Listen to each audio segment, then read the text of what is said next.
wilderness ring.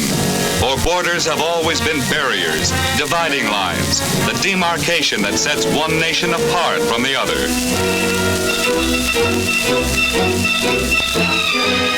Here, gates and guards stands as symbols of suspicion, proclaiming man's ancient hostility against his neighbor.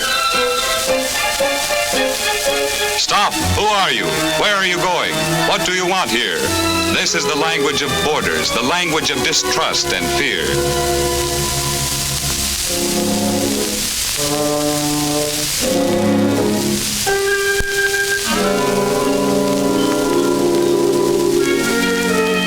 Here, no one's word is trusted, and every man is a potential lawbreaker to be tested, doubted, checked, and examined before he is allowed to go his way. There is always a kind of warfare at borders, whether with bullets or red tape. And yet, this too is a frontier. But here the border between two mighty nations runs serenely under an arch of peace. On one side, British Columbia, Dominion of Canada. On the other, the state of Washington, USA. No cannon's frown or bayonet's edge comes between. For thousands of unbroken miles, this border stretches unarmed from the Pacific to the Atlantic, the longest unfortified frontier in the world. It was not always unfortified. Today, Fort Niagara is a peaceful park for strolling sightseers. But once, its guns bore with deadly menace on enemy ramparts across the Niagara River. And the guns at Canada's Fort Erie answered, spilling American blood in retaliation for American invasion. Now Erie's guns, too, are forever silent. Today, border disputes are settled by an international joint commission where representatives of Canada and the United States use statesmanship instead of force, goodwill instead of guns to iron out frontier differences. Here, for the attention of the world, is a handshake that extends for 5,000 miles from coast to coast and up to Alaska. Through hundreds of miles of timbered land, the border is no more than a furrow running across hills and mountains, an endless ribbon marking the meeting of two nations who have learned the priceless art of living together. Beginning at the Atlantic Ocean, the boundary makes its jagged and irregular way westward. Here it skirts major cities in both Canada and the United States, Montreal and Toronto to the north, and industrial Buffalo to the south. For hundreds of miles, the border runs through 4 of the 5 Great Lakes, invisible, unmarked. Emerging from the western end of Lake Superior, the boundary now takes a straighter course, cutting through vast stretches of fertile wheatland that flanks it on either side. And not 1 yard of the 1,000 miles that it covers has ever been the cause of armed conflict between the two great countries it divides. The border's westward progress now takes it through the Rocky Mountains. And finally, a whole vast continent from its starting point in the Atlantic. The border loses itself in the waters of the Pacific. And here, in contrast, is the Danube. In a fraction of the same distance, it touches 7 countries instead of 2, each with its own guards, barriers, and rules. There are no soldiers along the American-Canadian border, only workmen like these, who are paid by both governments to keep the boundary clear.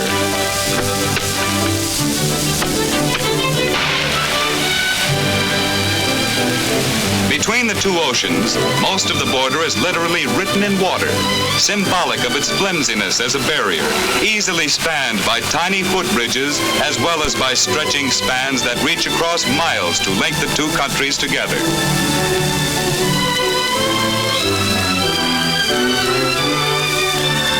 Here, no bristling pillboxes, no dragon-tooth obstacles set off one nation from its neighbor. Here are only simple signs to let the traveler know when he has left his homeland and entered foreign soil. Soil which uninterrupted generations of friendship have made as familiar as his own.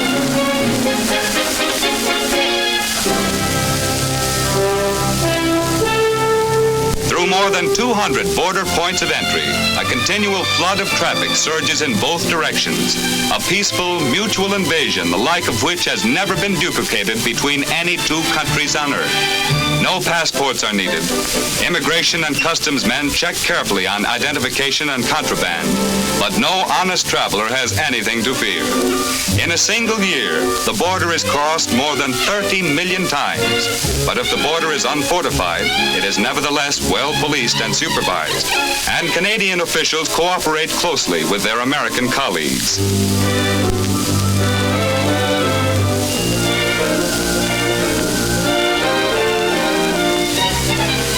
A homemade signal on the Canadian side alerts the American inspector and tells him that a boatload of travelers is on the way.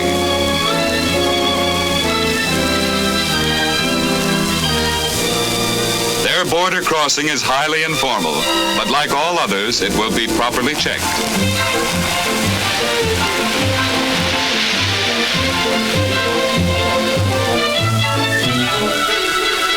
The cordial relations between the United States and Canada, unmarred through 130 years of peace, affect not only those who live on the border, but all the people of both countries. Modern transportation has brought the two people closer together than ever before, with the result that today more people, more goodwill, and more commerce cross the border than ever before. Each country is the other's best customer, and the exchange of goods between them exceeds that of any other two countries on the globe. Thus, a ceaseless flow of trade cements and solidifies a friendship that mutual understanding and respect have built through the years. Along the border runs the Niagara River, one of the mightiest natural sources of electric power on the continent. Nations have leaped at each other's throats for lesser treasures than this. But here again, Canada and the United States have taken the sane and civilized course. Niagara's power, like so much else along the border, is amicably shared by both.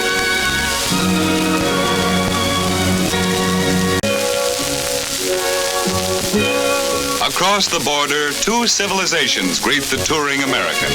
In Quebec, the French-Canadians still follow the customs of a motherland that was ancient when Canada was first discovered. Here, the tempo is slow, changeless, European. It is a way of life respected and guaranteed by fellow Canadians who have learned how to live with each other as well as with their neighbors.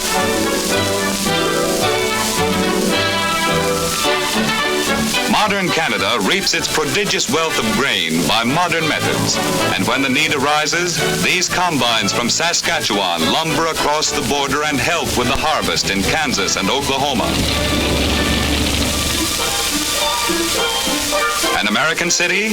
A Canadian city? It's hard to tell, but this is Toronto, Canada's second metropolis. So closely entwined are the two countries that their people dress, talk, and look alike, and are difficult to tell apart. Along the border, the flags of both countries are flown side by side on civic occasions. But Canadians are an independent, fully autonomous people. They are sober, settled, industrious, proud of their country. Canada has taken over baseball as a national game, and its teams are members of the International League. Toronto and Montreal competing with such cities as Buffalo and Baltimore. Many of the players on Canadian teams are Americans. The Canadians have imported not only the razzle-dazzle of the diamond, but the fervor of the grandstand. It could be Ebbets Field, but it is Montreal.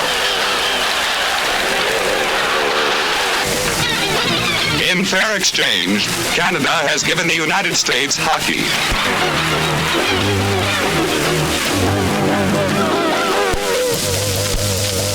Free and mutual access, and where the mailed fist has been abolished by the handshake.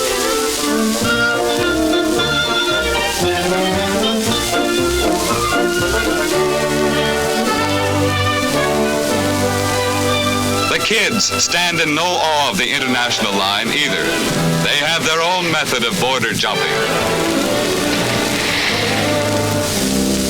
In the hospital at St. Stephen, many a future U.S. citizen learns his earliest lesson in international cooperation. 1/3 of the babies born in this Canadian maternity ward are Americans from across the border.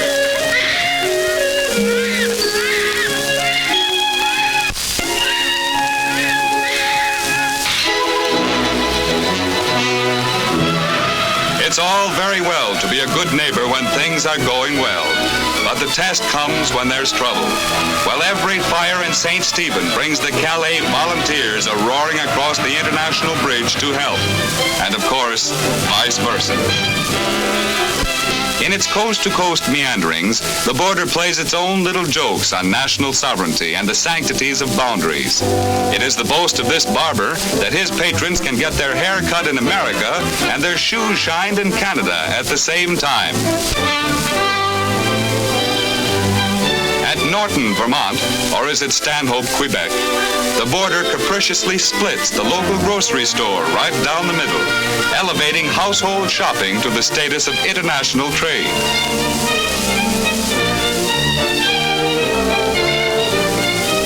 Sorry, lady, we don't have that in Canada. You'll have to go all the way to the United States for it. And on this highway, the careful driver stays not only on his own side of the road, but on his own side of North America. The border is no respecter of private homes either. This is a pleasant enough house, but peculiar. What you see here is in Derby Line, Vermont, USA.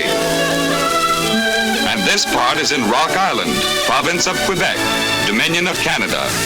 Here, the Daily Mail must be delivered by pairs of letter carriers. The American mail at one door, the Canadian mail at another.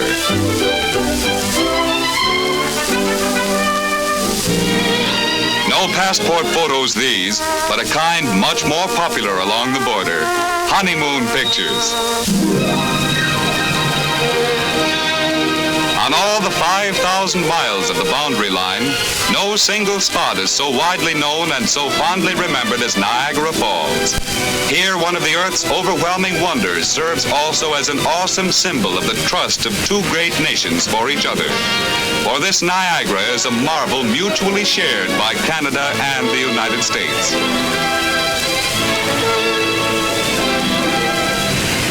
Buried in the crest of the Horseshoe Falls lies the international boundary line.